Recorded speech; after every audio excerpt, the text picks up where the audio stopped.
আমি একটা standard family ছেলে। এতে যদি না টাকা থাকে লোক তাহলে লেফট হিসাব করে। বুঝছি ছোট ভাই, জীবনে পড়াশোনা করছি, বহুত একটা চাকরি পাওয়ার আশা ছিল, কিন্তু এই যে টাকার জন্য আমার চাকরিটা হয়নি। বুঝছিস, এমন একটা আইডিয়া দে যাতে বিনা টাকায় আর কি চাকরি করে, তাই ইনভেস্ট কম, লাভ বেশি। এরকম চাকরি তো অনেক আছে, তুই কোনটা করতে চাচ্ছিস?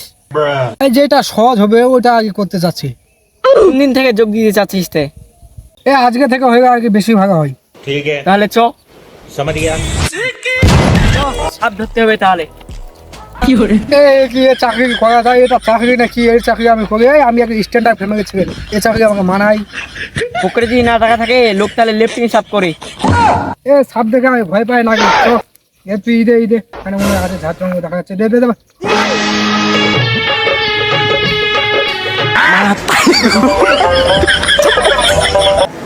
মারা পারি গো ভাই।